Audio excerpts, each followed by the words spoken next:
ಕರ್ನಾಟಕದ ಅಭಿವೃದ್ಧಿಗೆ ಕಂಟಕಪ್ರಾಯವಾಗಿದ್ದಾವೆ. ಅಷ್ಟೇ ಅಲ್ಲ, ಈ ಎರಡೂ ಪಕ್ಷಗಳು ಏನು ಬೇಕಾದರೂ ಆಟ ಆಡಲಿ, ಆದರೆ ಕರ್ನಾಟಕದ ಜನತೆ ಇವರನ್ನ ಕ್ಲೀನ್ ಬೋಲ್ಡ್ ಮಾಡುತ್ತವೆ. ಈ ಸರಿ ಅವರು ಉಳಿಯೋದಿಲ್ಲ. ಅಷ್ಟೇ ಅಲ್ಲ, ಈ ಬಾರಿಯ ಕರ್ನಾಟಕದ ಜನತೆ ಒಂದು ತೀರ್ಮಾನವನ್ನು ಮಾಡಿದೆ. ಅತ್ಯಂತ ಯೋಚನೆ ಮಾಡಿ ತಮ್ಮೆಲ್ಲ ಅನುಭವವನ್ನು ಒಟ್ಟುಗೂಡಿಸಿ ಮಾಡಿರುವಂತಹ ತೀರ್ಮಾನ ಇದು. ಏನಂದ್ರೆ ಈ ತೀರ್ಮಾನ, ಈ ಬಾರಿಯ ನಿರ್ಧಾರ ಬಹುಮತದ ಬಿಜೆಪಿಯ ಸರ್ಕಾರ, ಇದು ಈ ಜನತೆ ಮಾಡಿರುವಂತಹ ತೀರ್ಮಾನ. भाइयों और बहनों, कर्नाटका का ये चुनाव सिर्फ आने वाले 5 वर्षों के लिए एमएलए, मंत्री या सीएम बनाने का सिर्फ नहीं है। ये चुनाव आने वाले 25 सालों में विकसित भारत के रोड मैप की नींव को सशक्त करने का है। अस्थिर सरकार इस तरह के बड़े विजन पर कभी काम नहीं कर सकती। अस्थिर सरकारों का कितना नुकसान होता है, ये आपने देखा है। अस्थिर सरकारों की पहचान है जनता के हित वाले निर्णय में देरी करना और भ्रष्टाचार में उतनी ही तेजी करना। हमें कर्नाटका को अस्थिर सरकार से बचाना है। हमें कर्नाटक को कांग्रेस और जेडीएस के भ्रष्टाचारी शिकंजे से बचाना है। ಅಣ್ಣ ತಮ್ಮಂದಿರೇ, ಈ ಬಾರಿಯ ಚುನಾವಣೆ ಕೇವಲ 5 ವರ್ಷಗಳ ಕಾಲ ಯಾರನ್ನು ಎಂಎಲ್ಎ ಮಾಡಲಿಕ್ಕೆ, ಮಂತ್ರಿ ಮಾಡಲಿಕ್ಕೆ, ಮುಖ್ಯಮಂತ್ರಿ ಮಾಡಲಿಕ್ಕೆ ನಡೆಯುವಂತಹ ಚುನಾವಣೆ ಅಲ್ಲ. ಇದು ಮುಂಬರುವಂತಹ 25 ವರ್ಷಗಳ ಕಾಲ ಈ ಭಾಗದ, ದೇಶದ, ರಾಜ್ಯದ ಅಭಿವೃದ್ಧಿಯ ಒಂದು ಚಿತ್ರಣವನ್ನ ನಾವು ನಿರ್ಮಾಣ ಮಾಡುವಂತಹ ಒಂದು ಚುನಾವಣೆ ಇದೆ. ಇದು ನಾವು ನೋಡಿದ್ದೇವೆ. ಅಸ್ಥಿರವಾದಂತಹ ಸರ್ಕಾರ ಬಂದ್ರೆ ಪ್ರಗತಿ ಆಗುವಂತಹದ್ದು ಸಾಧ್ಯವಿಲ್ಲ. ಅದು ನಾವೇ ಅನುಭವಿಸಿದೀವಿ ಈಗಾಗಲೇ. ಅಸ್ಥಿರವಾದಂತಹ ಸರ್ಕಾರದಿಂದ ಲಾಭ ಇಲ್ಲ, ನಷ್ಟವೇ ಜಾಸ್ತಿ. ಅಸ್ಥಿರ ಸರ್ಕಾರ ಇದ್ದಾಗ ದೇಶದ ಪ್ರಗತಿಗೆ ಬೇಕಾದಂತ ಯೋಜನೆಗಳನ್ನ ನಿರ್ಣಯ ಮಾಡುವಂತಹದ್ದು ನಿಧಾನ ಆಗುತ್ತೆ. ಆದರೆ ಭ್ರಷ್ಟಾಚಾರ ಮಾತ್ರ ಬಹಳ ಬೇಗ, ಬಹಳ ವೇಗವಾಗಿ ನಡೆಯುವಂತಹದ್ದನ್ನ ನಾವು ನೋಡಿದ್ದೀವಿ. ನಾವು ಈ ಬಾರಿ ಅಸ್ಥಿರ ಸರ್ಕಾರಕ್ಕೆ ನಾವು ಅವಕಾಶ ಕೊಡಬಾರದು. ಕಾಂಗ್ರೆಸ್ ಮತ್ತು ಜೆಡಿಎಸ್ನವರ ಈ ಭ್ರಷ್ಟಾಚಾರದ ಕಪಿಮುಷ್ಟಿಯಿಂದ ಕರ್ನಾಟಕವನ್ನು ನಾವು ಬಚಾವು ಮಾಡಬೇಕಾಗಿದೆ. ಅದು ಈ ಬಾರಿಯ ಚುನಾವಣೆಯ ನಮ್ಮ ಗುರಿ. आपने देखा है, आपने केंद्र में अनेकों दशकों बाद एक स्थिर और मजबूत सरकार बनाई तो क्या परिणाम आया? केंद्र की बीजेपी सरकार ने ऐसे ऐसे बड़े काम किए जो कई दशकों से पेंडिंग थे। 2014 से पहले के करप्शन काल में कांग्रेस सरकार के कालखंड में दुनिया भारत से सारी उम्मीदें छोड़ चुकी थी। बीजेपी को दिए आपके एक वोट ने सारी स्थिति बदल दी। आज भारत की प्रतिष्ठा बुलंदी पर है, अर्थव्यवस्था की गति तेज है और दुनिया भारत को ब्राइट स्पॉट बता रही है। भारत ने जिस मजबूती से कोरोना का मुकाबला किया है, उसकी चर्चा पूरी दुनिया में है।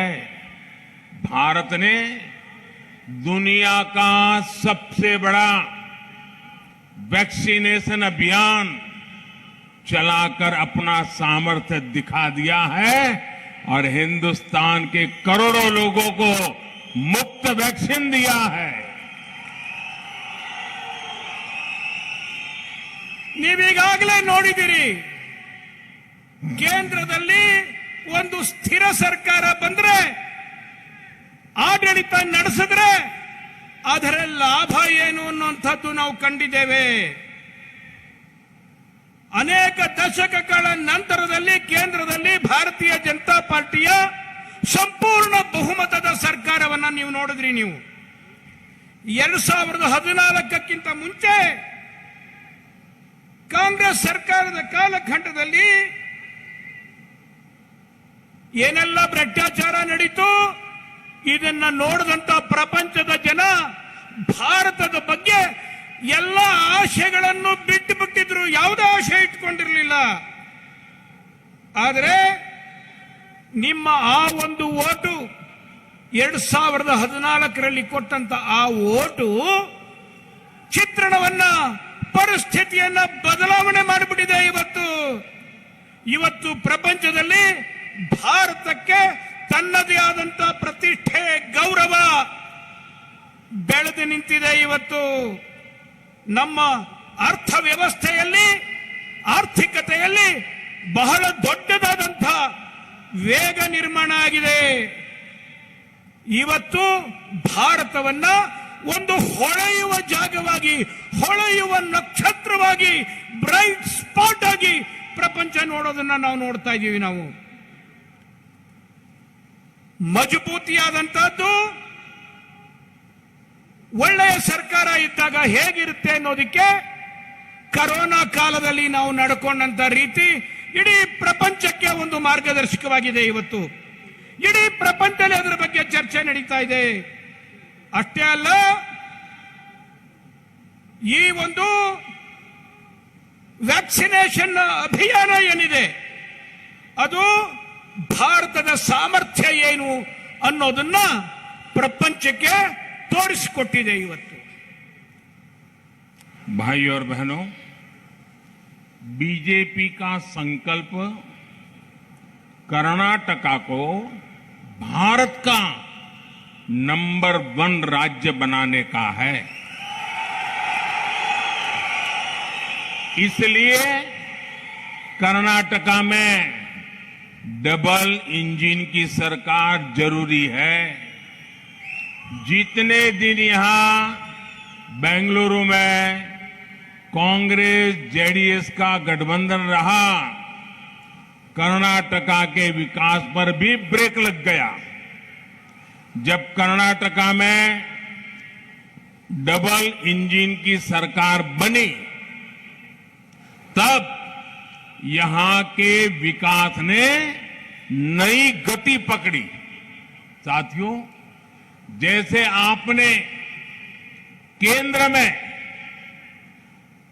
तेज गति वाला इंजन लगा रखा है, तो कर्नाटका में भी वैसा ही इंजन बने रहना जरूरी है।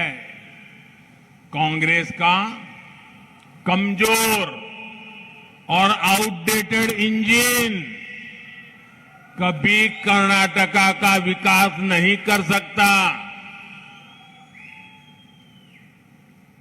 ಬಿಜೆಪಿ ಈ ಬಾರಿ ಒಂದು ಸಂಕಲ್ಪವನ್ನು ಮಾಡಿದೆ.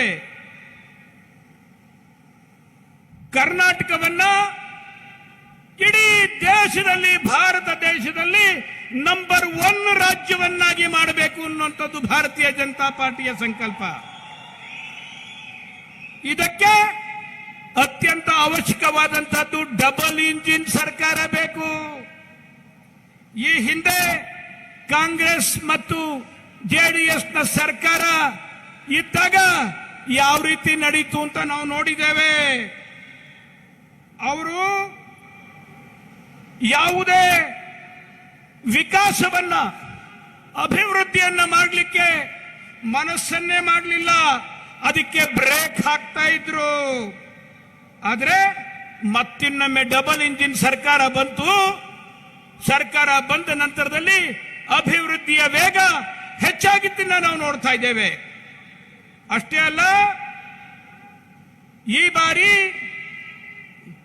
ಈ ಒಂದು ಅಭಿವೃದ್ಧಿಯನ್ನ ನಾವು ಮುಂದುವರಿಸಬೇಕಾದಂತ ಅವಶ್ಯಕತೆ ಇದೆ, ಅನಿವಾರ್ಯತೆ ಇದೆ. ಅದಕ್ಕೆ ಕೇಂದ್ರದ ಸರ್ಕಾರದಲ್ಲಿರುವಂತಹ ಎಂಜಿನ್ ಎಷ್ಟು ಒಳ್ಳೆಯ ಸಾಮರ್ಥ್ಯದ ಎಂಜಿನ್ ಇದೆಯೋ, ಎಷ್ಟು ವೇಗವಾಗಿ ಹೋಗುತ್ತೋ ಎಂಜಿನ್, ಅಂಥದೇ ಒಂದು ಇಂಜಿನ್ ಅನ್ನ ಕರ್ನಾಟಕದಲ್ಲೂ ನಾವು ಸ್ಥಾಪನೆ ಮಾಡಬೇಕು. ಅದು ಕಾಂಗ್ರೆಸ್ನ ಆ ಒಂದು ದುರ್ಬಲವಾದಂತಹ ಇಂಜಿನ್ನು, ಔಟ್ಡೇಟೆಡ್ ಅಂದ್ರೆ ಕಾಲಬಾಹಿರವಾದಂತಹದ್ದು. ಇನ್ನು ಸರಿಯಾಗಿ ಹೇಳಬೇಕು ಅಂದ್ರೆ ಗುಜರಿ ಇಂಜಿನ್. ಅದನ್ನ ಇಟ್ಕೊಂಡ್ರೆ ದೇಶದಲ್ಲಿ, ಕರ್ನಾಟಕದಲ್ಲಿ ಯಾವುದೇ ಅಭಿವೃದ್ಧಿ ವಿಕಾಸ ಆಗುವುದಿಲ್ಲ. साथियों, डबल इंजन सरकार आधुनिक कनेक्टिविटी के लिए जो काम कर रही है वो इस पूरे क्षेत्र में नई संभावनाएं बनाएगा. बंगलुरु चेन्नई एक्सप्रेसवे जो यहां के किसानों और इंडस्ट्री दोनों के लिए नए अवसर बनाएगा, उस पर तेजी से काम चल रहा है. मल्टीनेशनल कंपनियां कोलार जैसे जिलों में भी आए, यहां इंडस्ट्री का विस्तार हो, ये भी हमारा प्रयास है. अच्छी कनेक्टिविटी से कितना लाभ होता है, इसका एक उदाहरण फेमस मुलबागल डोसा भी है.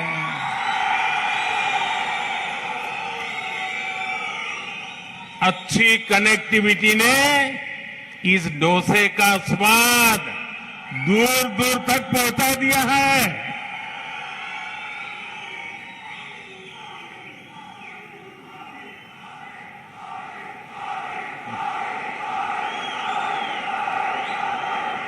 ವಿಕಾಸದ ಹಾದಿಗೆ ಅತ್ಯಂತ ಪೂರಕವಾದಂತ ಸಂಗತಿ ಯಾವುದು ಅಂತಂದ್ರೆ ಜೋಡಣೆ, ಸಂಪರ್ಕ.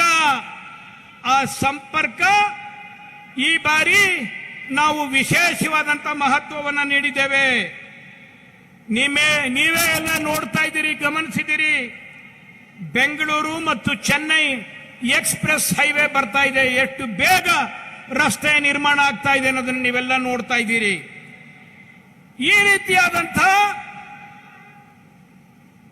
ಒಂದು ಸಂಬಂಧ ಜೋಡಣೆಯ ಕೆಲಸ, ಕನೆಕ್ಟಿವಿಟಿ, ರಸ್ತೆ ಜೋಡಣೆ, ಇತರ ಜೋಡಣೆಗಳಿಂದಾಗಿ ಅನೇಕ ಬಹುರಾಷ್ಟ್ರೀಯ ಕಂಪನಿಗಳು ಕೋಲಾರದಂತಹ ಜಿಲ್ಲೆಗೂ ಸಹ ಬರ್ತಾ ಇದ್ದಾವೆ. ಅವು ಇಲ್ಲಿ ತಮ್ಮ ಅಭಿವೃದ್ಧಿಯನ್ನ ಅವರು ಸಹ ಇಲ್ಲಿ ಕೋಲಾರ ಜಿಲ್ಲೆಗೆ ಮಾಡ್ತಾ ಇದ್ದಾರೆ. ಅಷ್ಟೇ ಅಲ್ಲ, ಎಷ್ಟು ಮಟ್ಟಿಗೆ ಇದರ ಲಾಭ ಆಗುತ್ತೆ ಅಂತಂದ್ರೆ ಮುಳುಬಾಗಲ ದೋಸೆ ಇವತ್ತು ಎಲ್ಲ ಕಡೆ ಸಿಗ್ತಾ ಇದೆ. ಜನ ಮುಳುಬಾಗಲ ದೋಸೆಯನ್ನ ಅದನ್ನ ಇಚ್ಛೆ ಪಟ್ಟು ತಿಂತಾ ಇರೋದನ್ನ ನಾವು ನೋಡ್ತಾ ಇದ್ದೇವೆ. ಅದು ಫೇಮಸ್ ಆಗ್ತಾ ಇದೆ ಇವತ್ತು. साथियों, आजकल कांग्रेस ने फिर अपनी झूठी गारंटी का बंडल निकाल लिया है. कांग्रेस का ट्रैक रिकॉर्ड है कि वो कभी अपनी कोई गारंटी पूरी नहीं करती. 2005 में कांग्रेस ने देश के लोगों को गारंटी दी थी कि वो साल 2009 तक हर घर तक बिजली पहुंचा देगी।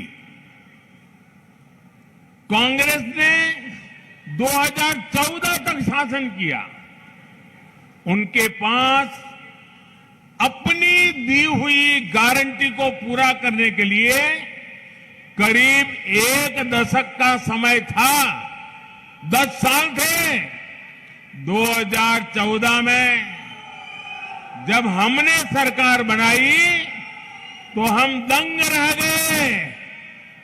हर घर तक तो बिजली छोड़िए, कांग्रेस ने हर गांव तक भी बिजली नहीं पहुंचाई थी। देश में दूर दराज के गरीब और पिछड़े इलाकों के 18,000 गांव ऐसे थे जहां बिजली नहीं पहुंची थी। देश में 2.5 करोड़ से ज्यादा घर भी बिना बिजली के अंधेरे में थे। बीजेपी सरकार ने प्रण लिया और हमने सिर्फ 1,000 दिन में 18,000 गांवों तक और 2.5 करोड़ लोगों तक बिजली पहुंचाकर दिखाई। गारंटी दी कांग्रेस ने, धोखा दिया कांग्रेस ने और काम पूरा किया भाजपा ने। काम पूरा किया, काम पूरा किया, काम पूरा किया। ಸ್ನೇಹಿತರೆ, ಇತ್ತೀಚೆಗೆ ಕಾಂಗ್ರೆಸ್ನವರು ಒಂದು ಸುಳ್ಳು ಗ್ಯಾರಂಟಿ ಕಾರ್ಡ್ಗಳ ಬಂಡಲ್ಗಳನ್ನೇ ಕೊಡ್ಲಿಕ್ಕೆ ಪ್ರಾರಂಭ ಮಾಡಿದ್ದಾರೆ. ಈ ಗ್ಯಾರಂಟಿ ಕಾರ್ಡ್ಗಳು ಯಾವತ್ತೂ ಪೂರ್ಣ ಆಗೇ ಇಲ್ಲ. 2005ರಲ್ಲಿ ಅವರು ಈ ದೇಶದ ಜನತೆಗೆ ಅಧಿಕಾರಕ್ಕೆ ಬಂದಾಗ ಒಂದು ಗ್ಯಾರಂಟಿಯನ್ನು ಕೊಟ್ಟರು. ಅದೇನೆಂದ್ರೆ ದೇಶದ ಪ್ರತಿಯೊಂದು ಹಳ್ಳಿಗೆ ವಿದ್ಯುತ್ ಶಕ್ತಿಯನ್ನ ನಾವು ತಲುಪಿಸ್ತೇವೆ ಅನ್ನೋ ಆಶ್ವಾಸನೆಯನ್ನು ಕೊಟ್ಟರು. 2005 ಆಯ್ತು, 2009 ಆಯ್ತು, ಮತ್ತಿನ್ನೊಂದು ಚುನಾವಣೆ ಬಂತು. 2014ವರೆಗೂ 10 ವರ್ಷಗಳ ಕಾಲ ಅವರು ರಾಜ್ಯ ಮಾಡಿದ್ರು. ಆದರೆ ಈ ಒಂದು ಗ್ಯಾರಂಟಿಯನ್ನ ಏನು ಕೊಟ್ಟಿದ್ರು ಇದರ ಕಡೆಗೆ ಅವರ ಗಮನವೇ ಇರಲಿಲ್ಲ. 2014ರಲ್ಲಿ ನಾವು ಅಧಿಕಾರಕ್ಕೆ ಬಂದಾಗ ನಾವು ನೋಡಿದ್ವಿ, ಪರಿಸ್ಥಿತಿಯನ್ನು ನೋಡಿ ನಮಗೆ ಆಶ್ಚರ್ಯ ಆಗೋಯ್ತು. ಏನು ಸ್ಥಿತಿ ನಿರ್ಮಾಣ ಮಾಡಿದ್ದಾರೆ ಅಂತ.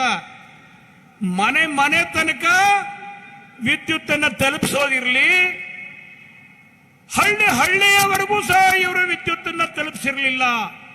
ಇಡೀ ದೇಶದಲ್ಲಿ 18,000 ಹಳ್ಳಿಗಳಿಗೆ ಅವರಿನ್ನೂ ವಿದ್ಯುತ್ ಅನ್ನು ತಲುಪಿಸಿರಲಿಲ್ಲ. ಅವರು ನಾವು ಅಧಿಕಾರಕ್ಕೆ ಬಂದಾಗ ನಾವು ಒಂದು ಮಾತನ್ನ ಹೇಳಿದ್ವಿ, ಕೇವಲ 1,000 ದಿನದಲ್ಲಿ ನಾವು ಈ ಎಲ್ಲ 18,000 ಹಳ್ಳಿಗಳಿಗೆ ವಿದ್ಯುತ್ ಅನ್ನು ತಲುಪಿಸ್ತೇವೆ, ಬಹುತೇಕ ಮನೆಗಳಿಗೆ ನಾವು ವಿದ್ಯುತ್ ಅನ್ನು ತಲುಪಿಸ್ತೇವೆ ಅಂತ ಹೇಳಿ ಆ ಕೆಲಸವನ್ನು ನಾವು ಮಾಡಿ ಮುಗಿಸಿದ್ವಿ. ನಾವು ಈ ಹಿಂದೆ ಜನತೆಗೆ ಗ್ಯಾರಂಟಿ ಕೊಟ್ಟಿದ್ದು ಕಾಂಗ್ರೆಸ್, ಮೋಸ ಮಾಡಿದ್ದು ಕಾಂಗ್ರೆಸ್. ಆದರೆ ಅವರ ಗ್ಯಾರಂಟಿಯನ್ನ ಪೂರ್ಣ ಮಾಡಿದ್ದು, ಸಾಕಾರ ಮಾಡಿದ್ದು ಅದು ನಮ್ಮ ಸರ್ಕಾರ, ಬಿಜೆಪಿ ಸರ್ಕಾರ. ಅವರಿಗೆ ಅವರ ಗ್ಯಾರಂಟಿ ಕಾರ್ಡ್ ಬಗ್ಗೆ ಯಾವುದೇ ವಿಶ್ವಾಸವೂ ಇಲ್ಲ, ನಂಬಿಕೆಯೂ ಇಲ್ಲ.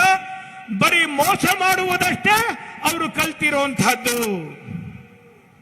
साथियों, जब कोई पार्टी अपने मैनिफेस्टो में कुछ लिखती हैं तो वो किसी संकल्प से कम नहीं होता है। जनता जनार्दन को दिया हुआ वादा होता है, उसमें धोखा करना बहुत बड़ा पाप होता है। साथियों, ये किसानों का क्षेत्र है। मैं आपको एक और गारंटी के बारे में बताना चाहता हूं जो कांग्रेस ने किसानों को दी थी, और वो भी 2004 में। आज से करीब करीब 20 साल पहले अपने घोषणा पत्र में कांग्रेस ने किसानों से वादा किया था कि वो किसानों के लिए डायरेक्ट इनकम सपोर्ट स्कीम लागू करेगी। किसानों ने उन्हें वोट दिया, लेकिन वोट पाने के बाद कांग्रेस ने हाथ ऊपर कर लिए। 2009 में उनके मैनिफेस्टो में फिर से वही वादा किया गया। उन्हें ये वादा पूरा करने के लिए 5 और 5 10 साल मिल गए। 2014 का चुनाव आ गया, लेकिन उन्होंने अपनी गारंटी को ठंडे बत्ते में डाल दिया। उन्होंने अपना वादा पूरा नहीं किया। ये बीजेपी की सरकार है जिसने पीएम किसान सम्मान निधि जैसी योजना लागू की। हमारी सरकार अब तक किसानों के बैंक खातों में 2.5 लाख करोड़ रुपया, याद रहेगा दोस्तों, 2.5 लाख करोड़ रुपया। कितना? जरा जोर से बोलिए, कितना? 2.5 लाख करोड़ रुपए सीधे किसानों के खाते में ट्रांसफर कर चुकी है। गारंटी दी कांग्रेस ने, धोखा दिया कांग्रेस ने, लेकिन काम पूरा किया? काम पूरा किया? काम पूरा किया? काम पूरा किया बीजेपी ने। ಸ್ನೇಹಿತರೆ, ಇದೇ ರೀತಿ ಇವರ ಇನ್ನೊಂದು ಆಶ್ವಾಸನೆಯ ಬಗ್ಗೆ ತಮ್ಮ ಗಮನವನ್ನು ಸೆಳೆಯಲಿಕ್ಕೆ ಇಷ್ಟಪಡ್ತೇನೆ ನಾನು. ಒಂದು ಘೋಷಣಾ ಪತ್ರ ಅಂದ್ರೆ ಅದು ಜನತೆಗೆ ನೀಡಿದಂತ ಭರವಸೆ. ಆ ಘೋಷಣಾ ಪತ್ರದ ರೀತಿ ನಡೆಯದೇ ಇರುವಂತದ್ದು ಜನತಾ ಜನಾರ್ದನನಿಗೆ ಮಾಡುವಂತಹ ದ್ರೋಹ. ಇದೊಂದು ದೊಡ್ಡ ಪಾಪ. ಇದು 2004ರಲ್ಲಿ ಕಾಂಗ್ರೆಸ್ನವರು ಈ ದೇಶದ ರೈತರಿಗೆ ಒಂದು ಆಶ್ವಾಸನೆಯನ್ನ, ಒಂದು ಭರವಸೆಯನ್ನು ಕೊಟ್ಟರು. ಅವರು ಹೇಳಿದ್ರು, ಈ ದೇಶದ ರೈತರಿಗೆ ನೇರ ವರಮಾನ ಸಹಾಯತಾ ಯೋಜನೆ, ಡೈರೆಕ್ಟ್ ಇನ್ಕಮ್ ಸಪೋರ್ಟ್ ಸ್ಕೀಮ್, ಇದನ್ನು ನಾವು ಲಾಗು ಮಾಡ್ತೇವೆ ಅಂತನ್ನೋ ಮಾತನ್ನ ಹೇಳಿದ್ರು. 2004ರಲ್ಲಿ ಹೇಳಿದ್ರು. 2009 ತನಕ ಏನೂ ಮಾಡಲಿಲ್ಲ. 2009ರ ಅವರ ಘೋಷಣಾ ಪತ್ರದಲ್ಲಿ ಮತ್ತೊಮ್ಮೆ ಅದನ್ನೇ ಬರ್ಕೊಂಡ್ರು.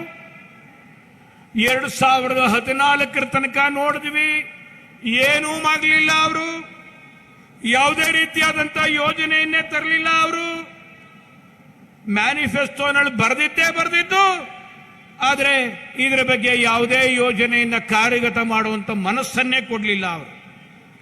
ಆದರೆ 2014ರಲ್ಲಿ ಅಧಿಕಾರಕ್ಕೆ ಬಂದ ನಾವು ಕಿಸಾನ್ ಸಮ್ಮಾನ ಯೋಜನೆಯನ್ನ ಜಾರಿಗೆ ತಂದ್ವಿ. ಈ ಯೋಜನೆಯಲ್ಲಿ ನೇರವಾಗಿ ರೈತರ ಖಾತೆಗೆ, ರೈತರ ಬ್ಯಾಂಕ್ ಖಾತೆಗೆ ಹಣ ಜಮಾವಣೆ ಆಗುತ್ತೆ. ಇಲ್ಲಿಯವರೆಗೂ ಜಮಾವಣೆಯಾಗಿರೋ ಹಣ ಎಷ್ಟು ಗೊತ್ತಾ? 2.5 ಲಕ್ಷ ಕೋಟಿ ರೂಪಾಯಿಗಳು ಜಮಾ ಆಗಿದೆ. 2.5 ಲಕ್ಷ ಕೋಟಿ ರೂಪಾಯಿಗಳು ಜಮಾವಾಗಿದೆ ಇಲ್ಲಿ ತನಕ. 2004ರಲ್ಲಿ ಗ್ಯಾರಂಟಿ ಕೊಟ್ಟಿದ್ದು ಅವರು, 2009ರಲ್ಲಿ ಮತ್ತೊಮ್ಮೆ ಗ್ಯಾರಂಟಿ ಕೊಟ್ಟಿದ್ದು ಕಾಂಗ್ರೆಸ್ನವರು. ಆದರೆ ಇದನ್ನ ಲಾಗು ಮಾಡಿದ್ದು ಇದು ನಮ್ಮ ಸರ್ಕಾರ, ಭಾರತೀಯ ಜನತಾ ಪಾರ್ಟಿ ಸರ್ಕಾರ. ಜನರಿಗೆ ಆಶ್ವಾಸನೆ, ಮೋಸ ಇದು ಕಾಂಗ್ರೆಸ್. ಜನರಿಗೆ ಭರವಸೆ, ಅದನ್ನು ಸಾಕಾರ ಮಾಡುವುದು ಇದು ಬಿಜೆಪಿ. भाई और बहनों, कांग्रेस सरकार ने कभी भी किसानों की परवाह नहीं की, लेकिन बीजेपी सरकार बीज से बाजार तक किसानों के लिए काम कर रही है. केंद्र सरकार पीएम किसान सम्मान निधि के जो पैसे भेजती है, उसमें यहां की बीजेपी सरकार 4,000 रुपये और जोड़ देती है. इससे कर्नाटका के लाखों किसान परिवारों के बैंक अकाउंट में 18,000 करोड़ रुपए पहुंचे हैं. इसके साथ साथ कोल्ड स्टोरेज, फूड पार्क और मेगा टेक्सटाइल पार्क का जो विस्तार हो रहा है, वो भी कर्नाटका के किसानों की बहुत मदद करने वाला है. ಕಾಂಗ್ರೆಸ್ನವರು ಯಾವತ್ತೂ ರೈತರ ಬಗ್ಗೆ, ಕೃಷಿಕರ ಬಗ್ಗೆ ಯೋಚನೆಯನ್ನೇ ಮಾಡದೇ ಇರುವಂತಹ ಜನ ಅವರು. ಆದರೆ ಭಾರತೀಯ ಜನತಾ ಪಾರ್ಟಿ ಆ ರೀತಿ ಅಲ್ಲ. ನಾವು ಬೀಜದಿಂದ ಬಾಜಾರಿನವರೆಗೆ, ಅಂದ್ರೆ ಬಿತ್ತನೆ ಬೀಜದಿಂದ ಹಿಡಿದು ವ್ಯಾಪಾರ ಮಾಡುವಂಥ ಆ ಒಂದು ಸಂತೆಯವರೆಗೆ, ವ್ಯಾಪಾರ ಕೇಂದ್ರದವರೆಗೆ ನಾವು ಯೋಚನೆಯನ್ನು ಮಾಡ್ತೇವೆ. ಕೇಂದ್ರ ಸರ್ಕಾರದ ಪಿಎಂ ಕಿಸಾನ್ ಸಮ್ಮಾನ ಯೋಜನೆಯ ಹಣ ಏನು ಬರುತ್ತೆ, ಅದರ ಜೊತೆಗೆ ಭಾರತೀಯ ಜನತಾ ಪಾರ್ಟಿಯ ರಾಜ್ಯ ಸರ್ಕಾರವೂ ಸಹ 4,000 ರೂಪಾಯಿಗಳನ್ನು ಜೋಡಿಸಿ ಕೊಡ್ತಾ ಇದೆ. ಇದರಿಂದ ಇವತ್ತು 18,000 ಕೋಟಿ ರೂಪಾಯಿಗಳು ನಮ್ಮ ರೈತರ ಖಾತೆಗಳಿಗೆ ಜಮಾ ಆಗಿದೆ. ಇದರಿಂದಾಗಿ ಇದರ ಜೊತೆಗೆ ರೈತರಿಗೆ ಅನುಕೂಲವಾಗುವಂತಹ ಕೋಲ್ಡ್ ಸ್ಟೋರೇಜ್ ಎಲ್ಲ ಕಡೆಗೂ ಸಹ, ಮತ್ತು ಫುಡ್ ಪಾರ್ಕ್, ಅದರ ಜೊತೆಗೆ ದೊಡ್ಡ ದೊಡ್ಡ ಟೆಕ್ಸ್ಟೈಲ್ ಇಂಡಸ್ಟ್ರಿಗಳು, ಬಟ್ಟೆಯ ಕಾರ್ಖಾನೆಗಳನ್ನ ನಾವು ಪ್ರಾರಂಭ ಮಾಡ್ತಾ ಇದ್ದೇವೆ ಎಲ್ಲ ಕಡೆಗೂ. ಆದ್ರಿಂದ ಈ ರಾಜ್ಯದ, ಈ ದೇಶದ ರೈತರಿಗೆ ಬಹಳ ದೊಡ್ಡದಾದಂಥ ಒಂದು ಉಪಯೋಗ ಆಗೋದನ್ನ ನಾವು ಕಾಣ್ತಾ ಇದ್ದೇವೆ. भाई और बहनों, कांग्रेस और उसके शाही परिवार से देश का विश्वास क्यों टूटा है, इसका भी एक कारण है. कांग्रेस की पहचान हमेशा से 85% कमीशन खाने की रही है. कांग्रेस के शासन में उसके सबसे बड़े नेता, कांग्रेस के उस समय के प्रधानमंत्री गर्व से कहते थे कि वो दिल्ली से 1 रुपया भेजते हैं और जमीन पर 15 पैसा पहुंचता है. गरीब के हक का 85 पैसा कांग्रेस का पंजा छीन लेता था. ये बीजेपी का आरोप नहीं है, बल्कि ये कांग्रेस ने जिन्हें प्रधानमंत्री बनाया उनका सार्वजनिक कबूलनामा है. 85% कमीशन खाने वाली कांग्रेस कभी कर्नाटका का विकास नहीं कर सकती. ಬಂಧುಗಳೇ, ಕಾಂಗ್ರೆಸ್ನವರು ಕಾಂಗ್ರೆಸ್ನ ರಾಜ್ಯ ಪರಿವಾರ ಅಂದ್ರೆ ಗೊತ್ತು ನಿಮಗೆ. ರಾಜ್ಯ ಪರಿವಾರ ಅಂದ್ರೆ ಯಾವುದು? ಇವರು ಜನರ ವಿಶ್ವಾಸವನ್ನ ಯಾವತ್ತೂ ಭಂಗ ಮಾಡ್ತಾ ಬಂದಿದ್ದಾರೆ. ಅವರು ರೈತರಿಗೆ ದೊರೆಯಬೇಕಾದಂತ ಹಣ 85% ಹಣವನ್ನ, 85% ಹಣವನ್ನ ತಾವೇ ನುಂಗಿ ನೀರು ಕುಡಿದಿದ್ದಾರೆ. ಇದನ್ನ ನಾವು ನೀವ್ಯಾರು ಹೇಳಬೇಕಾಗಿಲ್ಲ. ಇದನ್ನ ಕಾಂಗ್ರೆಸ್ನವರೇ ಯಾರನ್ನ ಪ್ರಧಾನಮಂತ್ರಿ ಮಾಡಿದ್ರು ಆ ವ್ಯಕ್ತಿಯೇ ಹೇಳಿರುವಂತ ಮಾತಿದು. ನಾನು ಕೇಂದ್ರದಿಂದ ಪ್ರಧಾನಮಂತ್ರಿಯಾಗಿ ₹1 ಗ್ರಾಮಾಂತರ ಪ್ರದೇಶದ ರೈತರಿಗೆ ಕಳಿಸಿದ್ರೆ ರೈತರಿಗೆ ತಲುಪೋದು 15 ಪೈಸೆ ಮಾತ್ರವೇ. ಇನ್ನು 85 ಪೈಸೆ ಈ ಕಪಿಮುಷ್ಟಿಗಳು ಇವು ತಿಂದು ಹಾಕ್ಬಿಡ್ತವೆ, ನುಂಗಿ ನೀರು ಕುಡಿತವೆ ಅನ್ನೋ ಮಾತನ್ನ ಹೇಳಿದ್ರು ಅವರು. ಅಂದ್ರೆ 85% ಕಮಿಷನ್ ತಿನ್ನುವಂತ ಪಕ್ಷ ಸರ್ಕಾರ ಯಾವ್ದಾರ ಇದ್ರೆ ಅದು ಕಾಂಗ್ರೆಸ್ ಸರ್ಕಾರ. ಅದು ಅಂತ ಕಾಂಗ್ರೆಸ್ ಸರ್ಕಾರ ಇದು ಕರ್ನಾಟಕದ ಅಭಿವೃದ್ಧಿಯನ್ನ ಯಾವತ್ತೂ ಮಾಡಲಿಕ್ಕೆ ಸಾಧ್ಯ ಇಲ್ಲ.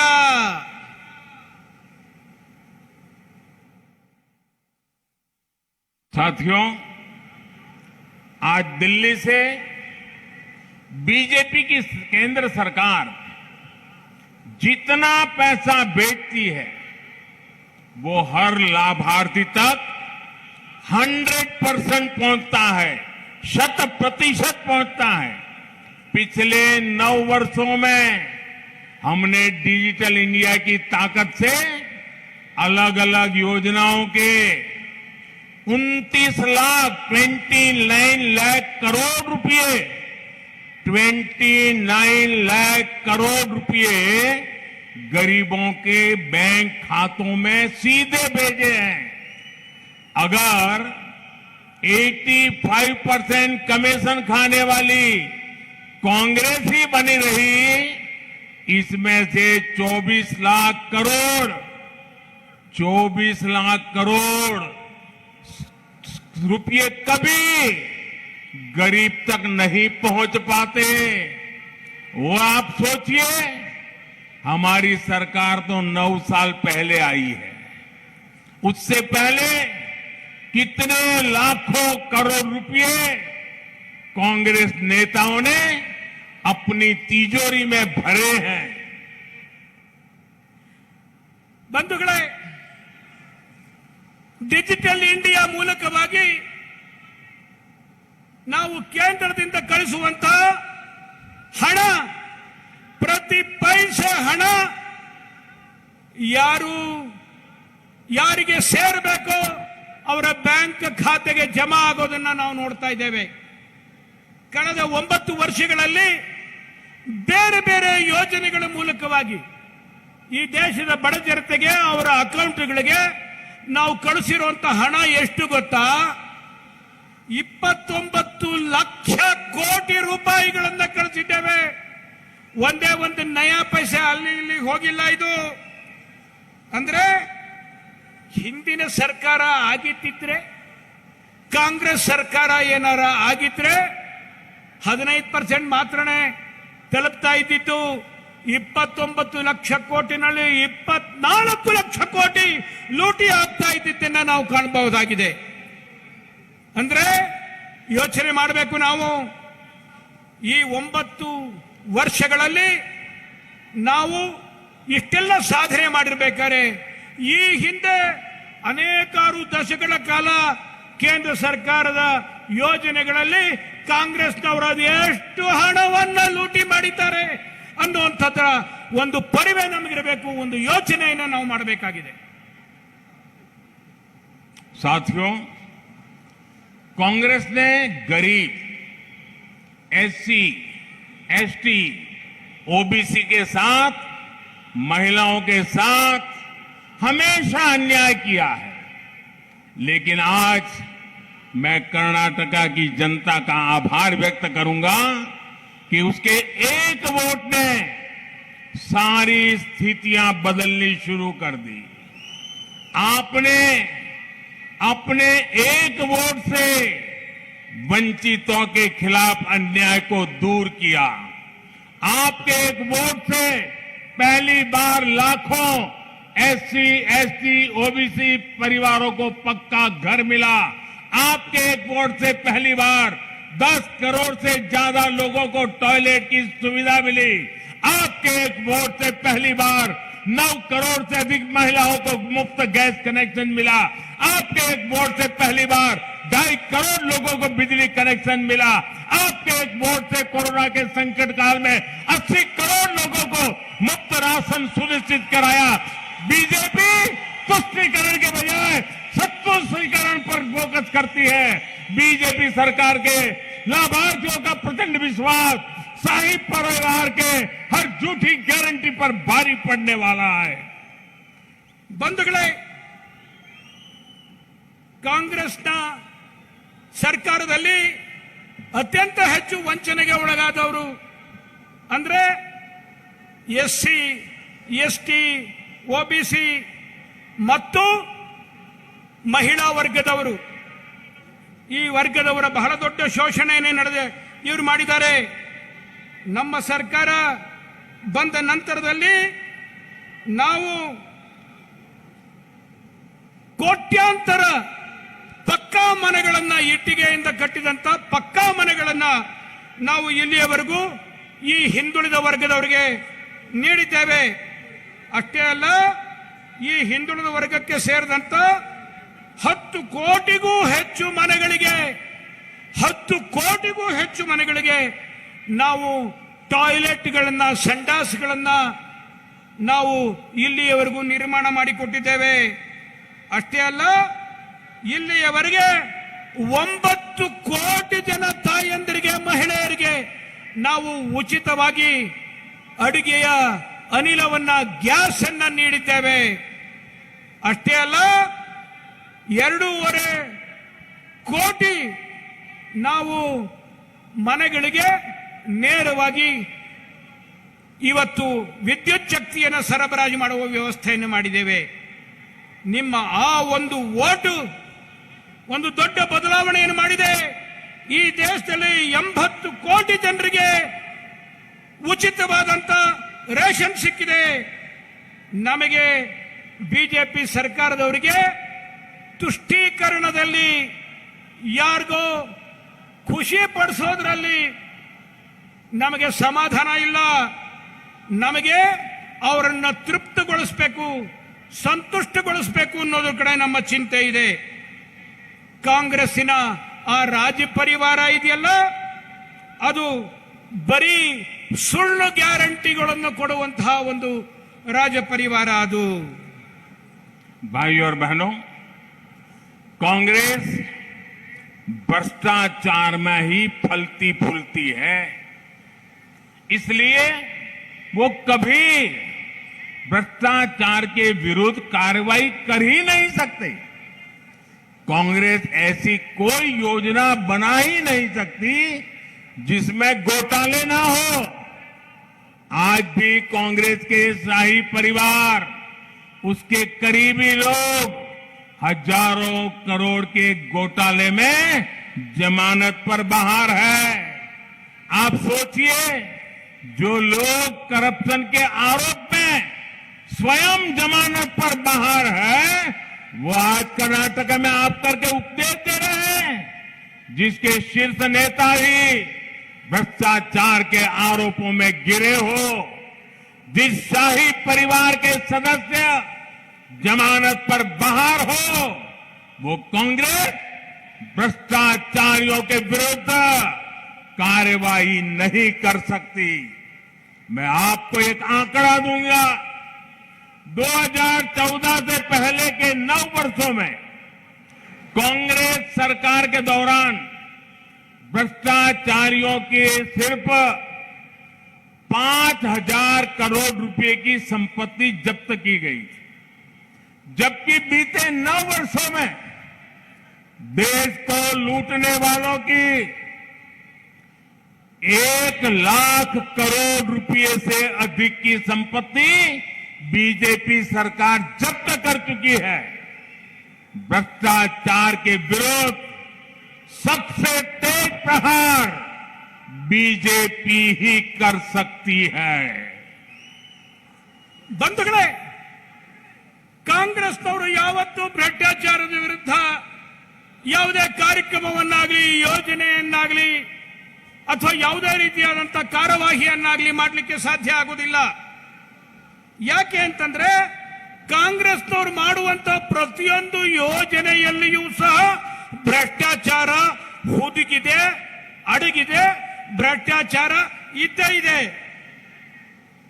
ಕಾಂಗ್ರೆಸ್ಸಿನ ಆ ಒಂದು ರಾಜ ಪರಿವಾರ ಏನಿದೆ, ಅವರು ಇವತ್ತು ಸಾವಿರಾರು ಕೋಟಿ ರೂಪಾಯಿಗಳನ್ನು ನುಂಗಿರುವಂತ ಹಗರಣದಲ್ಲಿ ಅವರು ಬೇಲ್ ಮೇಲಿದ್ದಾರೆ. ಜೈಲಿಗೆ ಹೋಗಬೇಕಾದವರು ಬೇಲ್ ಮೇಲಿದ್ದಾರೆ. ಇಂಥ ವ್ಯಕ್ತಿಗಳು ಕರಪ್ಷನ್ ವಿರುದ್ಧ, ಭ್ರಷ್ಟಾಚಾರದ ವಿರುದ್ಧ ಯಾವ ಹೋರಾಟವನ್ನು, ಯಾವ ಕಾರ್ಯಕ್ರಮ ತಾನೇ ಮಾಡಲಿಕ್ಕೆ ಸಾಧ್ಯ ಆಗುತ್ತೆ? ಆದರೂ ಸಹ ಅವರು ಉಪದೇಶ ಕೊಡೋದನ್ನು ಮಾತ್ರ ಬಿಟ್ಟಿಲ್ಲ. ಯಾವ ಪಕ್ಷದ ಅತ್ಯಂತ ಉತ್ಕೃಷ್ಟ ಮೇಲ್ನಿಲ್ಲಿರುವಂತಹ ನಾಯಕರು ಸಾವಿರಾರು ಕೋಟಿ ರೂಪಾಯಿಗಳ ಭ್ರಷ್ಟಾಚಾರದಲ್ಲಿ ಹುದುಗಿದ್ದಾರೋ, ಕಾಂಗ್ರೆಸ್ನ ಬಹುತೇಕ ನಾಯಕರುಗಳು ಈ ಭ್ರಷ್ಟಾಚಾರದ ಆರೋಪದ ಮೇಲೆ ಬೇಲ್ನಲ್ಲಿದ್ದಾರೋ, ಅವರಿಂದ ಏನಾದರೂ ಭ್ರಷ್ಟಾಚಾರದ ವಿರುದ್ಧದ ಹೋರಾಟವನ್ನು ನಾವು ಅಪೇಕ್ಷೆ ಪಡಲಿಕ್ಕಾದರೂ ಸಾಧ್ಯ ಇದೆಯಾ? ನಾವು ನಿಮಗೊಂದು ಉದಾಹರಣೆಯನ್ನು ಕೊಡ್ತೇನೆ. 2014ಕ್ಕೆ ಮುಂಚೆ 9 ವರ್ಷ ಕಾಂಗ್ರೆಸ್ಸಿನ ಸರ್ಕಾರ ಇತ್ತು. ಆ ಸಮಯದಲ್ಲಿ ಅವರು ಭ್ರಷ್ಟಾಚಾರಿಗಳನ್ನ ಹಿಡಿದು ಅವ್ರ ಹತ್ರ ವಸೂಲು ಮಾಡಿದಂತ ದುಡ್ಡು ಎಷ್ಟು ಅಂತಂದ್ರೆ 5,000 ಕೋಟಿ ರೂಪಾಯಿಗಳು 9-10 ವರ್ಷದಲ್ಲಿ ಅವರ ಆಡಳಿತದಲ್ಲಿ. ಆದರೆ ನಾವು ಅಧಿಕಾರಕ್ಕೆ ಬಂದ ಈ 9 ವರ್ಷದಲ್ಲಿ ಭ್ರಷ್ಟಾಚಾರಿಗಳಿಂದ ನಾವು ವಸೂಲು ಮಾಡಿರುವಂತ ದುಡ್ಡು 1,00,000 ಕೋಟಿ ರೂಪಾಯಿಗಳು. 1,00,000 ಕೋಟಿ ರೂಪಾಯಿಗಳನ್ನ ನಾವು ಭ್ರಷ್ಟಾಚಾರಿಗಳಿಂದ ವಸೂಲು ಮಾಡಿದ್ದೇವೆ. ಭ್ರಷ್ಟಾಚಾರದ ವಿರುದ್ಧದಲ್ಲಿ ನಮ್ಮದು ಯಾವತ್ತೂ ಸಹ ಅತ್ಯಂತ ತೇಜಗತಿಯ ಪ್ರಹಾರವನ್ನು ಮಾಡುವಂತಹ ಒಂದು ಶಕ್ತಿ, ಆ ಒಂದು ಬದ್ಧತೆ ಅದು ಭಾರತೀಯ ಜನತಾ ಪಾರ್ಟಿಗೆ ಇರುವಂತದ್ದು. साथियों, आज जब मैं करप्शन के खिलाफ लड़ाई लड़ रहा हूं तो सबसे ज्यादा तकलीफ कांग्रेस को हो रही है और इसलिए कांग्रेस की दिनों दिन मुझसे नफरत भी और बढ़ गई है। उन्होंने मुझ पर हमला और बढ़ा दिया है। ये लोग आजकल धमकी दे रहे हैं, कांग्रेस के लोग धमकी दे रहे हैं। वो कह रहे हैं मोदी तेरी कब्र खुदेगी।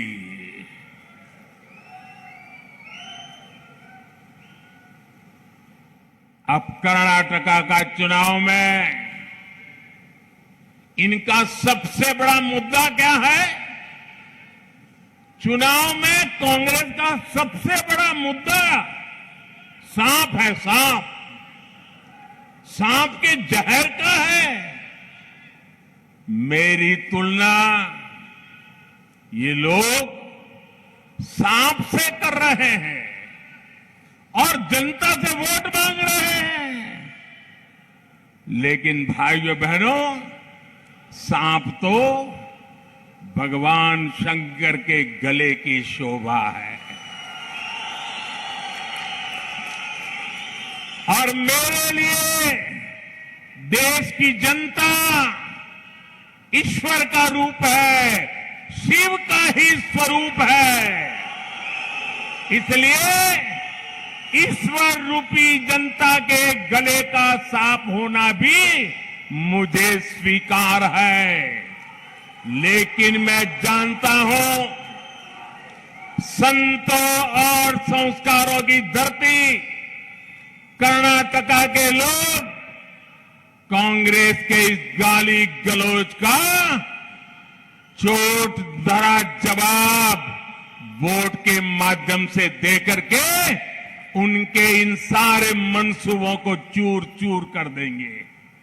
ये नाराजगी, ये जनता जनार्दन का गुस्सा कांग्रेस के खिलाफ 10 मई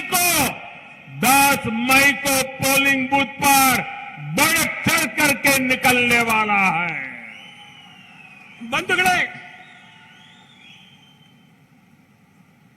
ನಾನು ಯಾವ ಭ್ರಷ್ಟಾಚಾರದ ವಿರುದ್ಧದ ಹೋರಾಟವನ್ನು ಮಾಡ್ತಾ ಇದ್ದೇನೆ, ಇದರಿಂದ ಅತ್ಯಂತ ಹೆಚ್ಚು ತೊಂದರೆಗೆ ಒಳಗಾಗಿರೋರು, ನೊಂದಿರೋರು ಯಾರು ಇದ್ರೆ ಅದು ಕಾಂಗ್ರೆಸ್ನವರು. ಯಾಕಂದ್ರೆ ಅವರೇ ಹೆಚ್ಚು ಭ್ರಷ್ಟಾಚಾರ ಮಾಡಿರುವಂತದ್ದು. ಅವರಿಗೆ ನನ್ನ ಈ ಒಂದು ಭ್ರಷ್ಟಾಚಾರದ ವಿರುದ್ಧದ ಹೋರಾಟ ಸಹನೆ ಮಾಡ್ಲಿಕ್ಕಾಗ್ತಾ ಇಲ್ಲ. ನನ್ನ ಮೇಲೆ ಅವರಿಗೆ ಸಿಟ್ಟು. ಅದಕ್ಕೋಸ್ಕರವಾಗಿ ಅವರು ನನ್ನ ವಿರುದ್ಧ ಅವರು ಆಘಾತವನ್ನು ಮಾಡಲಿಕ್ಕೆ ಪ್ರಾರಂಭ ಮಾಡ್ತಾ ಇದ್ದಾರೆ. ಮೊದಲು ಬೈತಾ ಇದ್ರು, ಆದ್ರೆ ಈಗ ನನಗೆ ಅವರು ಎಚ್ಚರಿಕೆಯನ್ನು ಕೊಡ್ತಾ ಇದ್ದಾರೆ, ಬೆದರಿಕೆಯನ್ನು ಹಾಕ್ತಾ ಇದ್ದಾರೆ. ಏನಂತ ಬೆದರಿಕೆ ಹಾಕ್ತಾ ಇದ್ದಾರೆ? ಮೋದಿ, ನಿಮ್ಮ ಸಮಾಧಿಗೆ ನಾವು ಹಳ್ಳ ತೋಡ್ತೇವೆ, ನಿಮ್ಮ ಸಮಾಧಿಯನ್ನು ಕಟ್ತೇವೆ ಅಂತನ್ನುವಂತ ಹೆದರಿಕೆಯ ಬೆದರಿಕೆಯ ಮಾತುಗಳನ್ನ ಆಡ್ತಾ ಇದ್ದಾರೆ ಇವತ್ತು. ಆದ್ರೆ ಏನು ಚರ್ಚೆ ಮಾಡ್ತಾ ಇದ್ದಾರೆ ಇವರು? ಕರ್ನಾಟಕ ಈ ಚುನಾವಣೆಯಲ್ಲಿ ಯಾವ ವಿಷಯದ ಬಗ್ಗೆ ಚರ್ಚೆ ಮಾಡಬೇಕಾಗಿತ್ತು ಅವರು? ಆದರೆ ಮಾಡ್ತಾ ಇರುವಂತ ಚರ್ಚೆ ಯಾವುದು? ಅವರು ಚರ್ಚೆ ಮಾಡ್ತಾ ಇರುವಂತದ್ದು ಹಾವಿನ ಬಗ್ಗೆ, ಹಾವಿನ ವಿಷದ ಬಗ್ಗೆ. ಯಾವ ಚರ್ಚೆ ಮಾಡ್ತಾ ಇದ್ದಾರೆ ಅವರು? ನನ್ನ ಒಂದು ತುಲನೆಯನ್ನ ಅವರು ಯಾರ ಜೊತೆ ಮಾಡ್ತಾ ಇದ್ದಾರೆ? ಹಾವಿನ ಜೊತೆ ಮಾಡ್ತಾ ಇದ್ದಾರೆ. ಆದ್ರೆ ನನಗೇನು ಇದ್ರ ಬಗ್ಗೆ ಬೇಸರವಿಲ್ಲ, ನಾನು ಇದನ್ನ ಸ್ವೀಕಾರ ಮಾಡ್ತೇನೆ. ಯಾಕೆ ಅಂತಂದ್ರೆ ಭಗವಾನ್ ಶಂಕರನ ಆ ಒಂದು ಕೊರಳಿಗೆ ಶೋಭಾಯಮಾನವಾಗಿರುವಂಥದ್ದು ಅದೇ ನಾಗರಾಜ ಸರ್ಪ. ನನಗೆ ಈ ದೇಶದ ಜನತೆಯೇ ಈಶ್ವರ ಸ್ವರೂಪಿ. ಆದ್ರಿಂದ ಈ ದೇಶದ ಜನತೆ ಈಶ್ವರ ಸ್ವರೂಪಿ ಜನರಿಗೆ ನಾನು ಹಾವಾಗಿ ಅವರ ಕೊರಳನ್ನು ಸುತ್ತಕೊಳ್ಳೋದಿಕ್ಕೆ ನನಗೆ ಯಾವ ದುಃಖವೂ ಇಲ್ಲ. ನಾನು ಇದನ್ನ ಸಹರ್ಷ ಸ್ವೀಕಾರ ಮಾಡ್ತೇನೆ. ನಾನು ಇದನ್ನ ಆದರೆ ಈ ರೀತಿಯಾದಂಥ ಮಾತು ಏನಿದೆ ಚುನಾವಣೆ ಸಮಯದಲ್ಲಿ, ಇದನ್ನ ಕರ್ನಾಟಕದ ಜನತೆ ಖಂಡಿತ ಕ್ಷಮಿಸೋದಿಲ್ಲ, ಖಂಡಿತ ಸಹಿಸೋದಿಲ್ಲ ಇಂಥ ಮಾತನ್ನ. ಅದಕ್ಕೆ ಜನರ ಮನಸ್ಸಿನಲ್ಲಿ ಬಹಳ ದೊಡ್ಡ ಆಕ್ರೋಶ ಇದೆ, ಸಿಟ್ಟಿದೆ. ಅದನ್ನ ಅವರು ಮೇ 10ನೇ ತಾರೀಕು ಚುನಾವಣೆಯ ದಿನ ಕಾಂಗ್ರೆಸ್ಗೆ ವಿರುದ್ಧವಾಗಿ ಭಾರತೀಯ ಜನತಾ ಪಾರ್ಟಿಗೆ मतವನ್ನು ಚಲಾವಣೆ ಮಾಡುವುದರ ಮೂಲಕವಾಗಿ ವ್ಯಕ್ತಪಡಿಸುತ್ತಾರೆ ಅಂತನ್ನುವಂತ ವಿಶ್ವಾಸ ಇದೆ ನನಗೆ. भाइयों और बहनों, आपको याद रखना है, ಈ ಬಾರಿಯ ನಿರ್ಧಾರ ಬಹುಮತದ बीजेपी सरकार। ये बात घर घर पहुंचाओगे, घर घर जाओगे, मतदाताओं को मिलोगे, ज्यादा से ज्यादा मतदान कराओगे, दिन रात मेहनत करोगे, हाथ ऊपर करके बताइए पक्का करोगे, सबके सब लोग करोगे। अच्छा, एक मेरा काम करोगे क्या? एक मेरा काम करोगे क्या? पर्सनल काम है मेरा, करोगे? हाथ ऊपर करके बताइए, करोगे? सब कोई करेंगे, पक्का करेंगे। देखिए, काम करना है और मेरे लिए करना है, मोदी के लिए करना है। करोगे ना? पक्का करोगे? देखिए, आप घर घर जाइए, हर मतदाता के पास जाइए और उनको हाथ जोड़ करके बताइए कि दिल्ली से प्रधान सेवक मोदी कोलार आए थे और मोदी ने आपको प्रणाम भेजा है, नमस्कार भेजा है। मोदी आपका आशीर्वाद मांगते हैं, ये बताओगे? हर घर मेरा नमस्कार पहुंचाओगे? हर घर मेरा प्रणाम पहुंचाओगे? हर व्यक्ति से मेरे लिए आशीर्वाद लाओगे? ये जनता जनार्दन का आशीर्वाद मुझे देश के लिए काम करने की एक ऊर्जा देता है, आत्मविश्वास देता है, शक्ति देता है। और इसलिए मुझे कर्नाटका के हर भाई बहन का आशीर्वाद चाहिए ताकि मैं कर्नाटका की सेवा कर सकूं, देश की सेवा कर सकूं। मेरे ख्याल में इसका अनुवाद की जरूरत नहीं लगता मेरे को। मेरे ख्याल में इसकी अनुवाद की जरूरत नहीं लगता मेरे को। लोग आपकी हृदय की भाषा जान लिए हैं। सब घर घर जाएंगे, वोट मांगेंगे, बीजेपी को जिताएंगे। भारत माता की, भारत माता की, भारत माता की। बहुत बहुत धन्यवाद।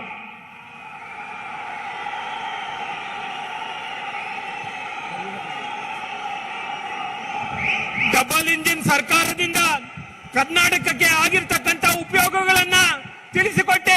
ಕರ್ನಾಟಕವನ್ನು ರಾಷ್ಟ್ರದಲ್ಲೇ ನಂಬರ್ 1 ಸರ್ಕಾರ ಮಾಡಲು ತಮ್ಮೆಲ್ಲರ ಆಶೀರ್ವಾದ ಕೋರಿರ್ತಕ್ಕಂಥ ನಮ್ಮ ನೆಚ್ಚಿನ ಪ್ರಧಾನಮಂತ್ರಿಗಳಾದ ನರೇಂದ್ರ ಮೋದಿಜಿ ಅವರಿಗೆ ನಿಮ್ಮೆಲ್ಲರ ಪರವಾಗಿ ಧನ್ಯವಾದಗಳು. ಮೂಡಲಕಿರಣ ಯೂಟ್ಯೂಬ್ ಚಾನೆಲ್ ಅನ್ನು ತಪ್ಪದೇ ಸಬ್ಸ್ಕ್ರೈಬ್ ಮಾಡಿ, ಲೈಕ್ ಮಾಡಿ, ಶೇರ್ ಮಾಡಿ. ನಮ್ಮ ಮುಂಬರುವ ಎಲ್ಲಾ ವಿಡಿಯೋಸ್ಗಳಿಗಾಗಿ ಪಕ್ಕದಲ್ಲೇ ಇರುವ ಬೆಲ್ ಬಟನ್ ಅನ್ನು ಒತ್ತಿ.